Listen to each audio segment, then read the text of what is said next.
ونصلي ونسلم على رسوله الكريم أما بعد فأعوذ بالله من الشيطان الرجيم بسم الله الرحمن الرحيم قال النبي صلى الله تعالى عليه وآله وسلم الطهور شطر الإيمان صدق الله مولانا العظيم۔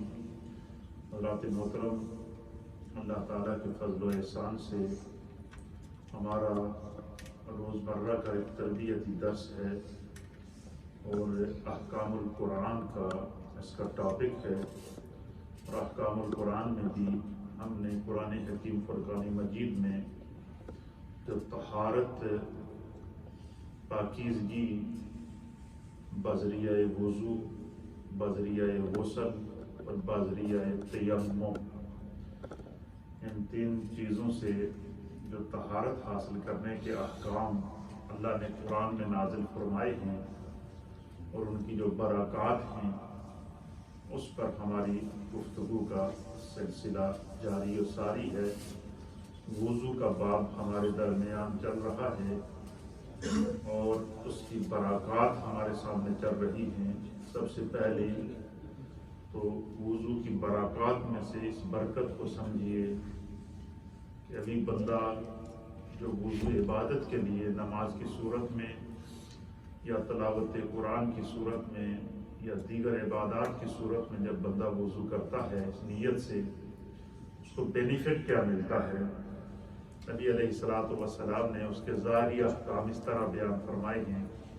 حضور علیہ السلام نے فرمایا کہ جب بندہ وضو کرتا ہے تو جب وہ ہاتھ دھوتا ہے تو وضو کے پانی میں خدا نے اتنی برکت اور اتنی شفا رکھی ہے کہ اس کے ہاتھ کے جو گناہ ہیں وہ دھل جاتے ہیں۔ سبحان اللہ۔ پھر فرمایا جب بندہ منہ میں پانی ڈال کر کلی کرتا ہے تو اس کے منہ کے اندر جو گناہ ہوتے ہیں وہ اس کلی کرنے کی وجہ سے دھل جاتے ہیں۔ فرمایا جو ناک میں پانی ڈالتا ہے تو جو اس نے ناک کے ذریعے سونگھ کر یا سانس کے ذریعے جو گناہ کیے ہوں گے وہ دھل جاتے ہیں۔ پھر فرمایا جب چہرہ دھوتا ہے تو چہرے کے گناہ دھل جاتے ہیں، اور پھر فرمایا کہ جب سر کا مسح کرتا ہے تو سر کے گناہ دھل جاتے ہیں۔ کونیوں سمیت ہاتھوں کو دھوتا ہے تو ہاتھوں کے گناہ دھل جاتے ہیں، اور پاؤں کو دھوتا ہے تو پاؤں کے گناہ دھل جاتے ہیں۔ یہ صرف ظاہری وہ چیزیں ہیں کہ ابھی بندہ نماز میں داخل نہیں ہوا، ابھی صرف وضو کیا تو سر کے بالوں سے لے کر پاؤں کے ناخن تک ظاہری طور پر گناہ صغیرہ جو اس سے خیال میں یا بے خیالی میں سرزد ہوئے ہیں، وہ اس وضو کی برکت سے کیا ہو گئے، دھل گئے۔ تو ابھی جب نماز پڑھے گا بندہ، نماز میں داخل ہو جائے گا اور نماز کو مکمل خشوع اور خضوع کے ساتھ جو پڑھے گا، علماء اور محدثین اور مفسرین نے لکھا ہے کہ اس وضو اور اس پاکیزگی کی یہ برکت ہے کہ اللہ چاہتا ہے کہ یہ بندہ میرے حضور ظاہری طور پر پاک ہو کر کھڑا ہو گیا ہے، اس کا جسم بھی پاک ہے، اس کا لباس بھی پاک ہے، جس جگہ یہ نماز پڑھ رہا ہے وہ جگہ بھی پاک ہے۔ اب اللہ چاہتا ہے کہ میرے اس بندے نے جب تکبیر تحریمہ کیا کر کے سارے دنیاوی معاملات سے کٹ کر جب یہ میری بارگاہ میں کھڑا ہو گیا ہے تو اللہ رب العالمین اس کو، اس کے باطن کو پاک کر دے۔ اور قرآن حکیم فرقان مجید میں اس چیز کی طرف اشارہ دیا گیا ہے کہ جب بندہ مکمل طہارت کر کے اور اللہ کی رضا کے لیے، اللہ کی عبادت کے لیے، فرائض کی ادائیگی کے لیے، سنن اور واجبات اور نوافل کی ادائیگی کے لیے جب وہ کھڑا ہوتا ہے تو کیا ہوتا ہے؟ پھر فرمایا کہ اللہ تعالیٰ اس کی عادات اور اطوار کو تبدیل کر دیتا ہے۔ اور کیسے تبدیل کرتا ہے؟ فرمایا ان الصلاۃ تنہا عن الفحشاء والمنکر۔ فرمایا کہ وہ نماز اس کی عادتوں کو بدل دے گی، وہ بے حیائی اور بری باتوں اور گناہوں سے بچ جائے گا، کیونکہ اس نے ظاہری طور پر اپنے آپ کو پاک کر کے اپنے رب کی بارگاہ میں پیش کیا ہے۔ یہ اس کے بینیفٹ ہے۔ اسی طریقے سے یہ سارے وہ طریقے ہیں جو طریقہ مصطفیٰ ہیں، جو سنت مصطفیٰ ہے، اور نبی پاک کی سنت کو زندہ کرنے کا شریعت کے اندر اس کے فوائد کیا ہیں۔ حضرت شاہ عبدالعزیز محدث دہلوی رحمۃ اللہ تعالی علیہ آپ بیان کرتے ہیں کہ اسلام میں سنت کی اور فرائض کی ادائیگی اور آداب شریعت کے آداب کا خیال رکھنا، جس طرح کہ میں نے آپ کی خدمت میں پچھلے درس میں استنجا کرنا اور راستے میں پیشاب کرنے کی ممانعت، کھڑے ہو کر پیشاب کرنے کی ممانعت، اپنے آپ کو پیشاب کے قطروں سے بچانے کی ممانعت، یہ سارے آداب جو نبی پاک نے بیان فرمائے تھے، وہ آداب آپ کی خدمت میں بیان کیے تھے۔ اور آپ ان آداب کا فائدہ کیا ہے؟ اب سنیے، حضرت شاہ عبدالعزیز تحریر فرماتے ہیں، آپ فرماتے ہیں کہ من تہاونا بالآداب اوکبا بحرمان السنت، فرمایا کہ جڑا شخص اللہ تعالیٰ کے دین کا یا دین کی حرمتوں کا یا اولیاء اللہ کا یا پاکان امت کا یا دین کے ان احکام کا ادب نہیں کرتا، کیا کرتا؟ جو شخص دین کے احکام کا ادب نہیں کرتا، اللہ تعالیٰ کے جو بتائے ہوئے احکام ہیں ان کا ادب نہیں کرتا، اور تو فرمایا کہ اس شخص کی سب سے پہلے اس کی جو محرومی ہوتی ہے وہ کیا ہوتا ہے کہ اس بے ادب شخص کو خدا سنت کی برکت سے محروم کر دیتا ہے۔ بے ادب شخص کو کیا ہوتا ہے؟ اللہ سنت کی جو ہے، وہ آپ نے دیکھا ہوگا کئی ایسے گستاخ بے ادب قسم کے لوگ جو اعلانیہ نبی پاک کی شان میں گستاخیاں کرتے ہیں، اور وہ نماز تو پڑھتے ہیں اور فرض پڑھ کر بھاگ جاتے ہیں، سنتے نہیں پڑھتے۔ کیوں نہیں پڑھتے پتہ؟ ان کو خدا نے سنت کی توفیق ہی نہیں دی ہے۔ کیوں؟ کہ ان کے دل میں ادب نہیں ہے۔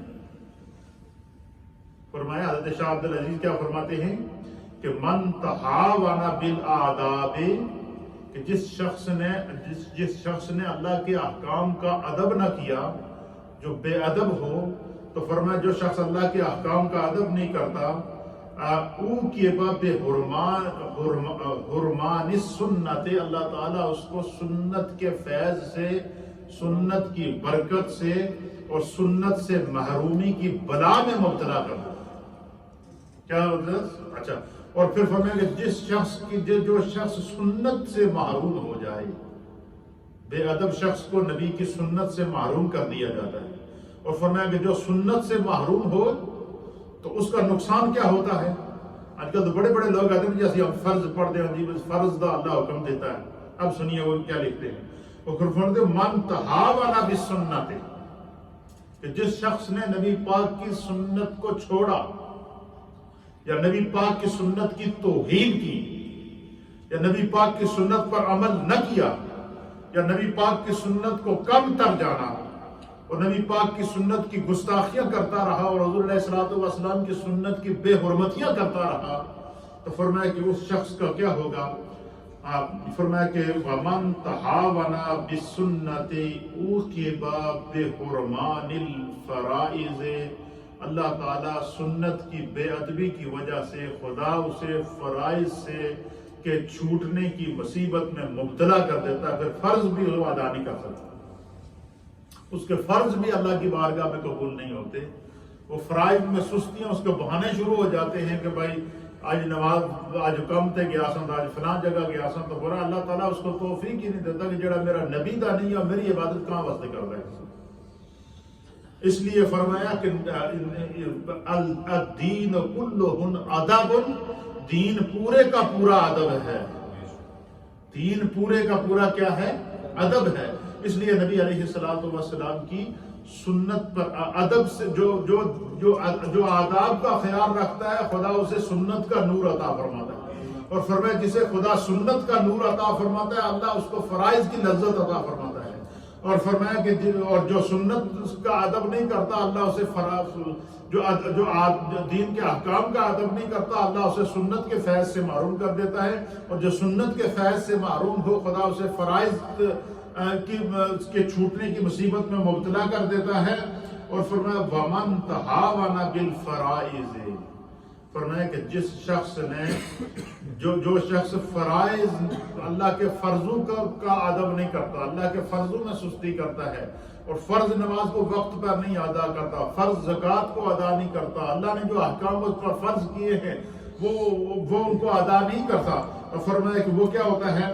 وَمَن تَحَاوَنَا بِالْفَرَائِضِ، جو شخص فرائض میں سستی کرتا ہے یا فرائض کو چھوڑ دیتا ہے، یا فرائض کا ادب نہیں کرتا تو کیا او کے باب حرمان المعرفت، خدا اسے معرفت کے نور سے محروم کر دیتا ہے۔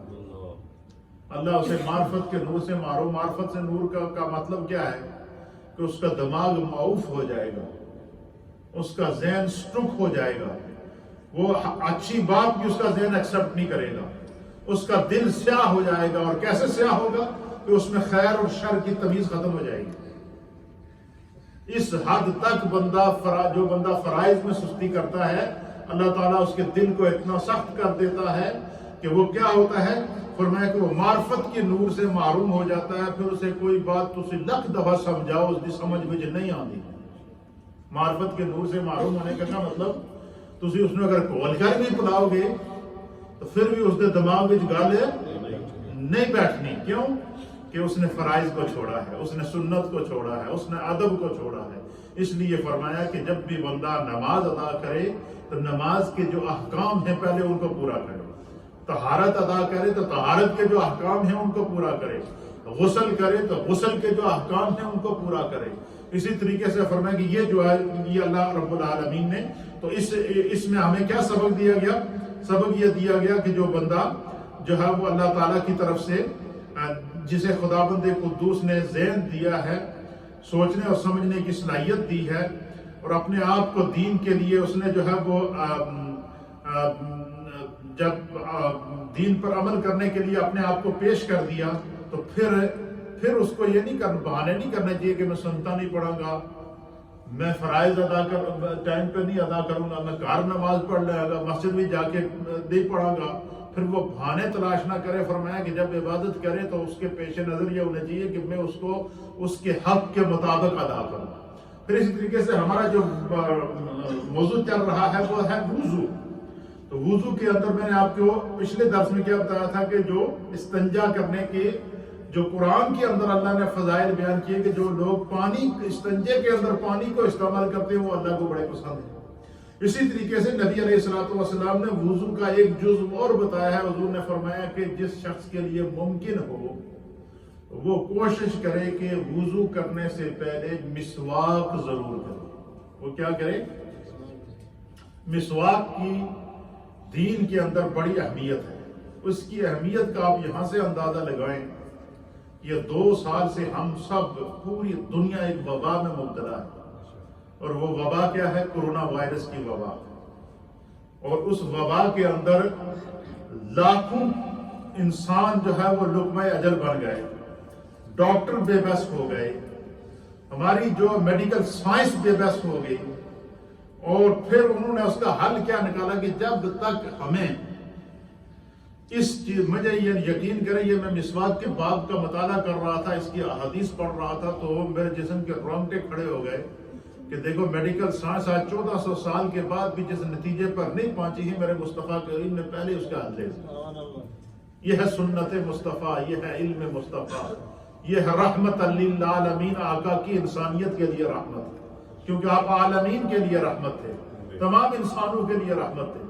تو جب اس کورونا وائرس کی وبا نے اٹیک کیا پوری دنیا کے اوپر، میڈیکل سائنس بے بس ہو گئی، ڈاکٹر بے بس ہو گئے، اور ہر انسانیت کو ہم اپنے سامنے چلتے پھرتے اٹھتے بیٹھتے اس کی لاشوں کو ہم نے روڈوں کے اوپر پڑے ہوئے دیکھا، اپنے سوشل میڈیا کے ذریعے دیکھا نہیں۔ جب انڈیا کے اندر وائرس نے اٹیک کیا تو لاشیں کس طرح پڑی ہوئی تھی روڈوں کے کنارے۔ تو کتنی مشکل وقت سے جو انسانیت گزری ہے۔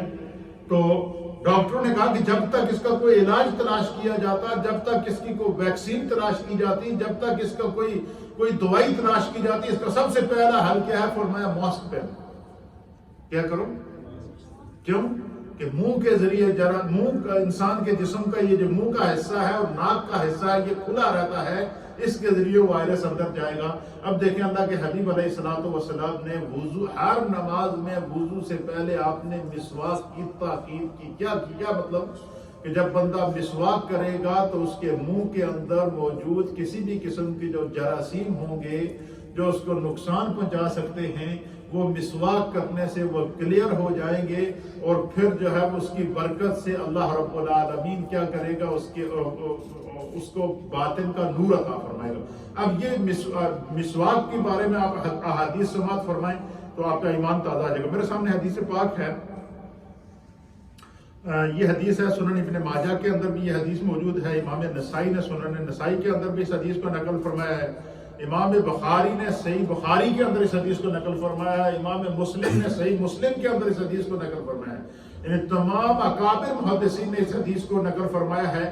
وعن ابی ہریرہ رضی اللہ تعالی عنہ، حضرت سیدنا ابو ہریرہ رضی اللہ تعالی عنہ اس حدیث کے راوی ہیں، آپ بیان فرماتے ہیں کہ ان رسول اللہ صلی اللہ تعالی علیہ وآلہ وسلم، کہ اللہ کے پیارے حبیب لبیب نبی رحمت صلی اللہ تعالی علیہ وآلہ وسلم نے ارشاد فرمایا کہ لولا ان اشق علی امتی لامرتهم بالسواک مع کل صلاۃ۔ اللہ کے حبیب علیہ الصلوۃ والسلام نے فرمایا کہ اگر مجھے اپنی امت پر دشوار نہ ہوتا، کیا اگر مجھے اپنی امت پر دشوار نہ ہوتا تو لا امرتهم، میں ان کو حکم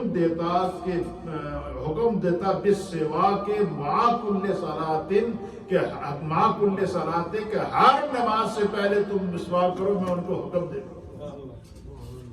لیکن چونکہ فرمایا کہ یہ میری امت پر دشوار گزرتا، تو پھر بھی نبی علیہ الصلوۃ والسلام نے ہمیں کیا یہ رعایت عطا فرمائی اپنی امت کو کہ تم جب وضو کے لیے کلی کرو تو یہ جو شہادت کی انگلی یا دائیں ہاتھ کی اس کے ساتھ، اور یہ جو انگوٹھا ہے اس کے ساتھ، یا اس انگلی کے ساتھ یہ دائیں ہاتھ کی انگلی اور اس انگوٹھے کو دانتوں کے اوپر مار دیا کرو، خدا تمہیں مسواک کی برکات بھی دے گا، مسواک کا ثواب بھی عطا فرمائے گا۔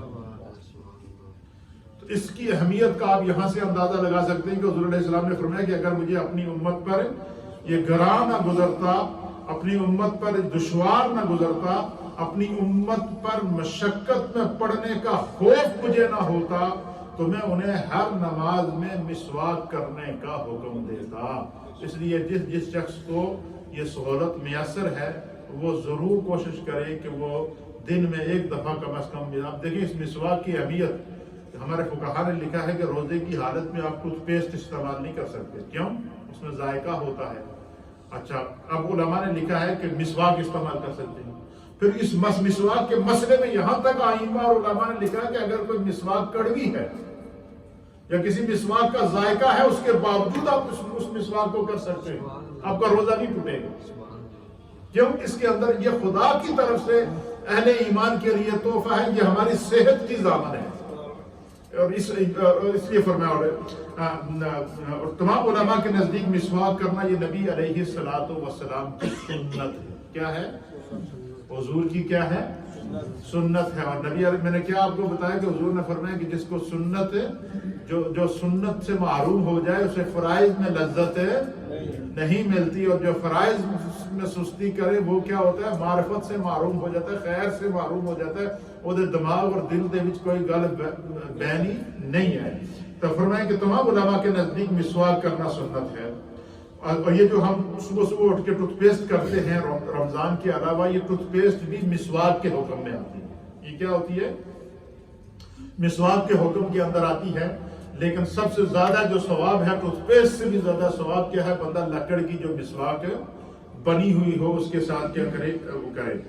اور پھر اس حدیث کی شرح کے اندر میرے استاد محترم آپ لکھتے ہیں کہ خصوصاً وضو کے وقت اور نماز کے قریب اور مجلس میں اس طرح مسواک کرنا کہ بندہ اس طرح، بعض لوگوں کی عادت ہوتی ہے کہ وہ مسواک پکڑ کے ہر وقت مارتے رہتے ہیں، محفل لگی ہے پتہ چلے مسواک کر رہا اور اس کی رال ٹپک رہی ہے۔ فرمایا کہ یہ منع ہے۔ کیا ہے؟ اس سے منع ہے کہ جس سے جو ہے وہ کراہیت آئے۔ اس لیے جب کسی مجلس کے اندر بندہ بیٹھے یا وضو کے لیے بیٹھے تو مسواک اس طرح کرے کہ وہ ساتھ میں مسواک کرنے کے بعد اپنے دانتوں کو، منہ کو اچھی طرح سے صاف کر لے۔ فرمایا کہ مسواک کرنا ہر حال میں مستحب ہے، اچھا ہے، اور وضو کے وقت اور قرآن کی تلاوت کے وقت اور چپ رہنے اور سونے یا بدبو والی چیز کھانے پر منہ کا مزہ بگڑنے کی وجہ سے مسواک کرنا مستحب ہے۔ جب بندہ سو کر اٹھے تو اسے کوشش کرنی چاہیے کہ وہ مسواک کرے. اسی طریقے سے جب بندہ کھانا کھائے تو اس کی کوشش کرنی چاہیے کہ اس کے بعد وہ دانت صاف کرے, مسواک کرے. پھر اسی طریقے سے فرمایا کہ جو ہے وہ اور مناسب کہتے ہیں کہ مناسب یہ ہے کہ مسواک کسی کڑوے درخت کی ہو یا کسی ایسے درخت کی ہو جس سے مسواک بنائی جاتی ہے, تو فرمایا کہ وہ اس کو استعمال کریں. لکڑی کی مسواک ہو تو وہ اس کے لیے زیادہ مناسب اور زیادہ بہتر ہے. اس میں اللہ تعالیٰ نے بڑی برکت کی ہے. بعض لوگ ہوتے ہیں وہ مسواک کو زیادہ تر اس طریقے سے کر کے مارتے ہیں, ادھر مارتے ہیں. فرمایا مسواک کو اس طرح بھی مار سکتے ہیں, لیکن مسواک کا سنت طریقہ یہ کہ اس کو اس طریقے سے مارے, اوپر نیچے اوپر نیچے اوپر نیچے, اس طریقے سے. یہ سرکار دو عالم صلی اللہ علیہ وسلم جب مسواک کیا کرتے تھے تو اوپر لے جاتے تھے, نیچے لے جاتے تھے, پھر اوپر لے جاتے تھے, پھر نیچے لے جاتے تھے, پھر سائڈ پہ کرتے تھے. اس طریقے سے جو ہے وہ اس انداز سے مسواک کی جائے تاکہ دانت کے مسوڑوں کے اندر جو ہے وہ کہتے ہیں بہتر یہ ہے کہ لمبائی میں مسواک کی لمبائی کتنی ہونی چاہیے. فرمایا ایک بالشت ہونی چاہیے. یہ بالشت ہوتی ہے, یہ انگلی اور یہ اس کی مقدار میں جو ہے وہ یہ مسواک ہے, یہ سنت ہے. اگر کسی نے اس سے بڑی رکھی ہے تو پھر بھی چل جائے گی, لیکن بہتر یہ ہے کہ اتنی مسواک ہو تاکہ جو ہے وہ یہ سنت کے مطابق ایک بالشت جو ہے وہ مسواک یہ سنت رکھی گئی ہے. پھر اسی طریقے سے دوسری حدیث کے اندر آتا ہے, یہ حدیث ہے, اس کو امام احمد بن حنبل رحمۃ اللہ علیہ نے مسند امام احمد کے اندر نقل فرمایا ہے. وعن ابی ہریرہ رضی اللہ تعالی عنہ, حضرت سیدنا ابو ہریرہ رضی اللہ تعالی عنہ بیان فرماتے ہیں کہ قال رسول اللہ صلی اللہ تعالی علیہ وآلہ وسلم لو ان اشق علی امتی لامرتهم عند كل صلاۃ بوضوء مع كل وضوء بالسواک, کہ نبی علیہ الصلوۃ والسلام نے فرمایا کہ اگر مجھے اپنی امت کا مشقت میں پڑھنے کا خوف نہ ہوتا تو ہر نماز کے لیے تازہ وضو کرنے کا حکم دیتا اور ہر وضو کے لیے مسواک کرنے کا حکم دیتا, لیکن اپنی امت کو مشقت میں نہیں ڈالنا چاہتے تھے. اس لیے فرمایا کہ جب تم وضو کر لو تو جب تک تمہارا وضو بریک نہ ہو, جب تک تمہارا وضو ٹوٹے نہ, تم اس سے کئی نمازیں پڑھ سکتے ہو, عبادات کر سکتے ہو. ایک وضو سے تم اگر تمہارا وضو قائم ہے تو 5 نمازیں ادا کر سکتے ہو. حضور نے فرمایا کہ تازہ ہر نماز کے لیے تازہ وضو کرنے کی اتنی فضیلت ہے کہ اگر مجھے اپنی امت پر گراں نہ ہوتا, ان کو مشکل میں پڑھنے کا خوف نہ ہوتا, تو میں ہر نماز کے لیے تازہ وضو کرنے کا حکم دیتا اور ہر وضو کے لیے تازہ مسواک کرنے کا حکم دیتا. لیکن میں نہیں چاہتا کہ میری امت مشکل میں پڑے. یعنی اس حد تک امت کی ساتھ میں کیا کر دی, رعایت بھی فرما دی ہے, کیونکہ آپ رحمت للعالمین ہیں. پھر اس حدیث میں 2 باتوں کی ترغیب دی گئی ہے کہ ہر نماز کے لیے تازہ وضو کرنا اور دوسرا ہر وضو کے لیے مسواک کرنا. یعنی نبی صلی اللہ تعالیٰ علیہ وسلم کے نزدیک یہ 2 کام اتنے اہم ہیں اور اتنی زیادہ فضیلت کے حامل ہیں کہ ارشاد فرمایا کہ اگر مجھے امت کا مشقت میں پڑھنا جو ہے وہ ان کے لیے دشوار نہ ہوتا تو میں ان کو ہر نماز کے لیے تازہ وضو کا حکم دیتا اور ہر وضو کے لیے تازہ مسواک کرنے کا حکم دیتا.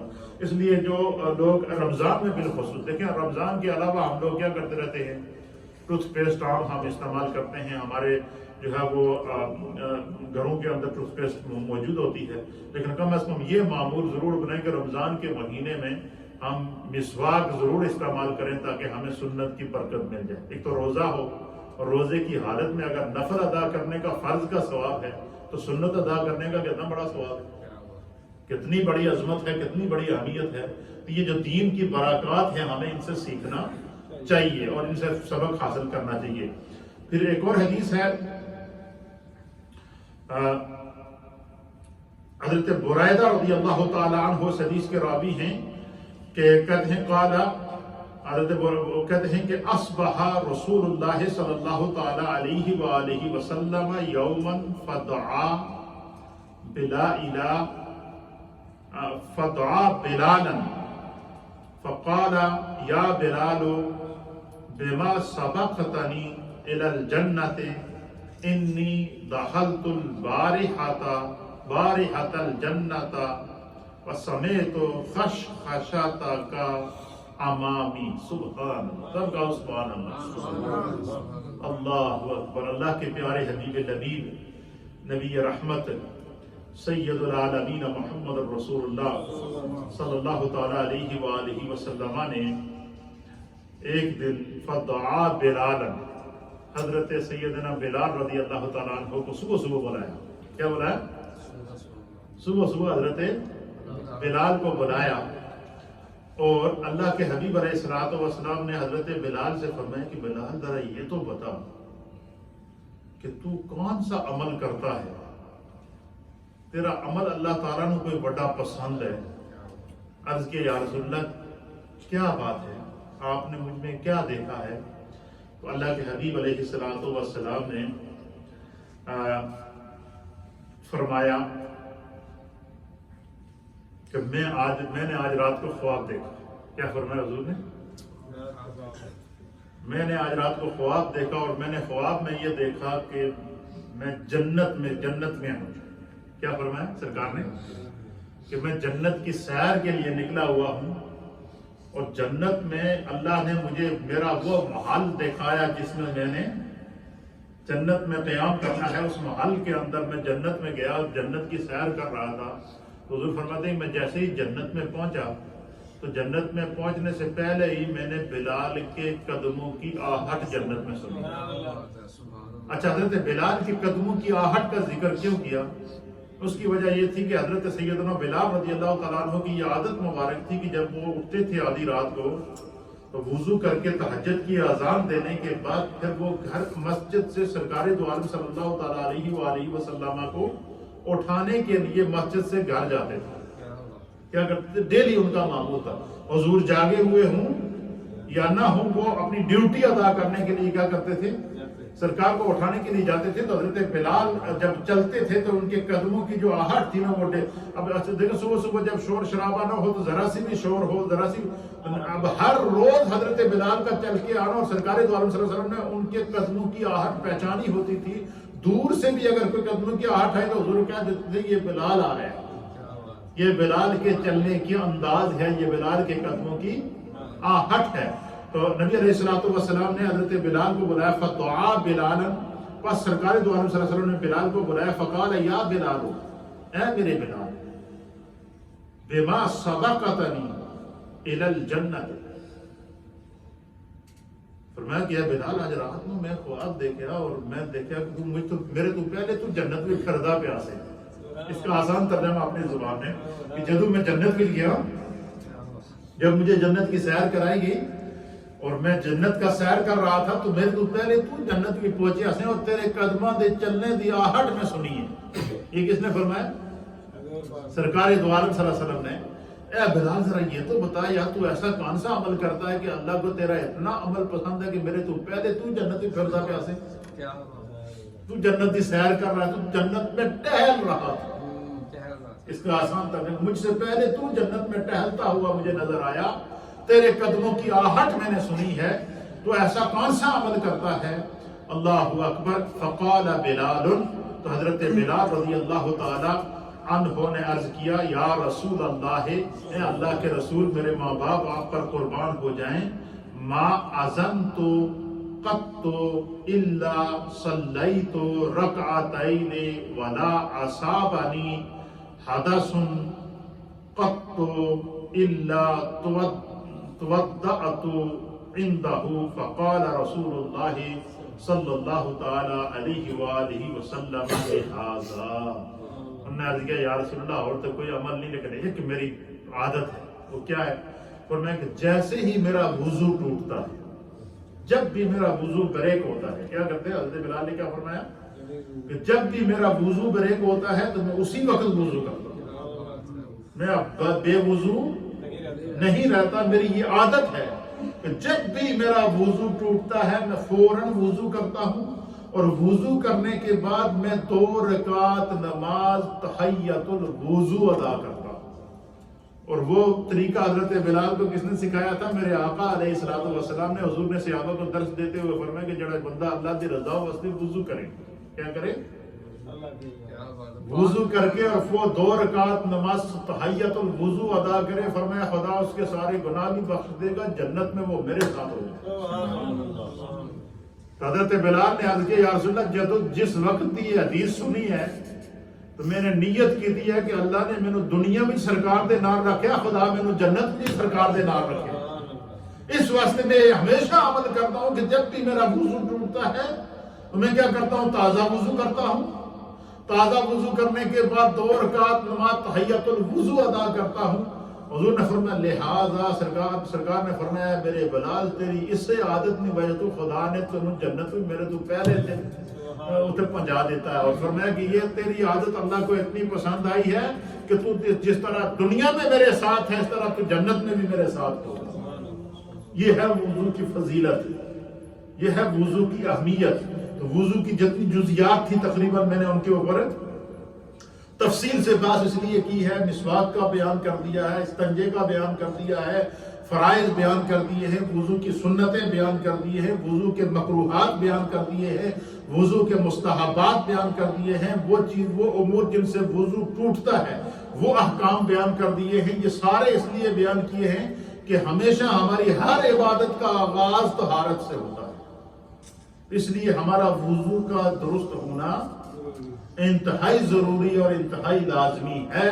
تو اس لیے اپنے وضو کو ہمیشہ درست کریں، حتیٰ کہ یہاں تک ہم لوگ جب جلدی وضو کرتے ہیں تو لوگ کوشش کرتے ہیں نا جڑا بھی کام ختم ہونے تے ہوئے نا اس کو بندہ جلدی کرتا ہے، جیسے کوئی پاؤں دھونے کی باری ہوتی ہے بندہ جلدی دھوتا ہے۔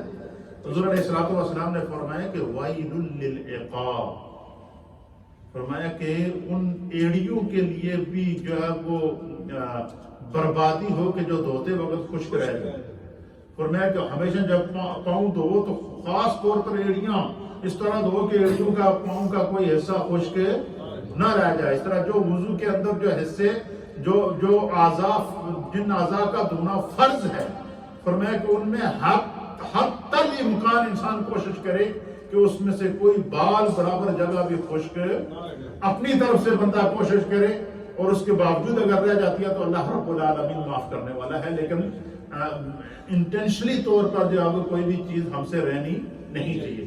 آج ہم نے الحمدللہ وضو کا کیا کر دیا، باب مکمل کیا۔ کل غسل کا طریقہ کریں گے، تیمم کا بھی تقریباً ہو چکا ہے، وہ میں نے آپ کو بیان کر دیا ہے۔ پھر اس کے بعد غسل کا احکام ہوں گے، پھر اس کے بعد ہم نماز کے اوپر آ جائیں۔ میں سمجھتا ہوں کہ یہ وہ بنیادی چیزیں ہیں جن کا سیکھنا ہمارے لیے ضروری اور لازمی ہے۔ اللہ تعالی ہمیں دین کو سمجھنے کی توفیق عطا فرمائے۔ کل کا جو ہمارا درس ہے، کل کا درس ہمارا نہیں ہوگا، کل درس تو میرا ہوگا لیکن یہاں نہیں ہوگا، وہ نور الاسلام میں ہوگا۔ کل پہلے سے انہوں نے ٹائم لیا ہوا ہے کہ آپ نے ایک درس ہمیں دینا ہے، تو میں نے 15 تاریخ جمعہ کا ان کو ٹائم دیا ہوا ہے۔ کل عصر کے بعد جو ہے وہ وہاں پہ میرا درس ہوگا۔ آپ میں سے کوئی وہاں شریک ہونا چاہے تو وہ شریک ہے۔ سیم ٹائم نہیں ہے بلکہ وہاں پر نماز عصر جو ہے وہ 6:45 بجے، تو 7 بجے وہاں شروع ہوگا۔ تو کل میں نے درس وہاں نور الاسلام میں دینا ہے، تو اگر آپ لوگ وہاں شریک ہونا چاہیں تو وہاں شریک ہو سکتے ہیں، نہیں تو یہیں سے آگے کنٹینیو ہم پرسوں درس کو کریں گے۔ اللہ تعالیٰ اپنی بار کا مقبول فرمائے۔ ایک دفعہ سورہ فاتحہ شریف اور 3 دفعہ سورہ